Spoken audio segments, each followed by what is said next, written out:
ये कहानी हर एक स्टूडेंट की है जो अपनी जिंदगी में एक बार सोचने पर मजबूर जरूर होता है जब वो अपनी पढ़ाई पूरी कर लेता है। डिग्री मिलने के बाद राघव ने सोचा था कि अब जिंदगी बेहतर हो जाएगी, लेकिन जब वो नौकरी की तलाश में निकला तो हकीकत ने उसे अंदर तक तोड़ दिया। भारत में हर साल करीब 90 लाख युवा ग्रेजुएट होते हैं, लेकिन उनमें से केवल 15% को ही उनकी योग्यता के अनुसार नौकरी मिल पाती है। बाकी या तो बेरोजगार रहते हैं या फिर ऐसे काम करने पर मजबूर हो जाते हैं जिनका उनकी पढ़ाई से कोई ताल्लुक नहीं होता।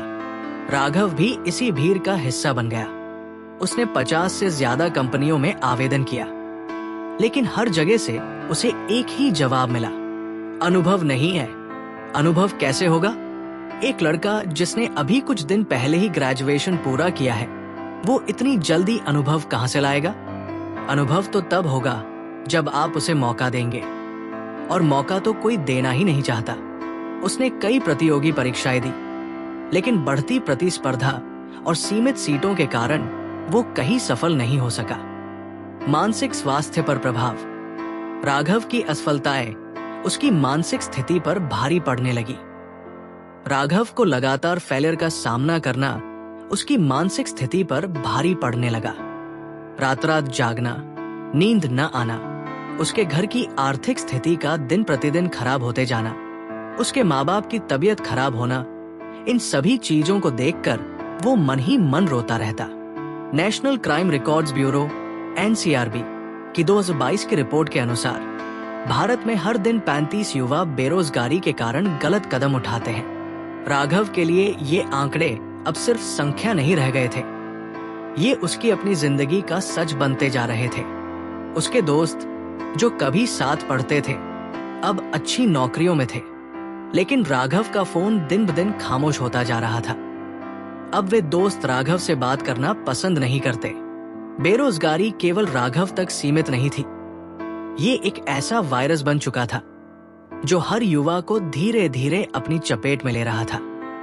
शिक्षा का व्यापारीकरण, योग्यता के बजाय सिफारिश का बोलबाला और नौकरियों की कमी ने इस समस्या को और गंभीर बना दिया। 2024 में भारत में बेरोजगारी दर 7.8% तक पहुंच गई, जो देश के इतिहास में सबसे ज्यादा है।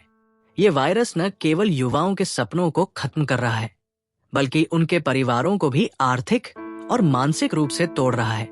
एक दिन राघव ने अपने कमरे में एक चिट्ठी लिखी, पढ़ाई मेरी ताकत थी, लेकिन अब ये मेरा बोझ बन चुकी है।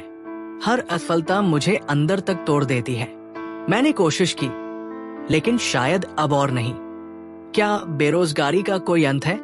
आज राघव जैसे हजारों युवाओं की कहानियां खत्म हो जाती हैं, लेकिन सवाल यही रहता है, क्या हमारी शिक्षा प्रणाली और रोजगार व्यवस्था इतनी कमजोर है कि हमारे युवाओं के सपनों का अंत बन जाए? क्या हम इस बेरोजगारी के वायरस को रोकने के लिए कभी तैयार हो पाएंगे? क्या बेरोजगारी का कोई अंत है? और हाँ, मैं उन सभी स्टूडेंट से अपील करता हूँ कि वे फेलियर के बारे में ज्यादा ना सोचें। अगर भगवान ने हमें बनाया है तो रास्ता भी वही दिखाएगा। आज की इस वीडियो में इतना ही। मिलते हैं फिर किसी नई वीडियो में।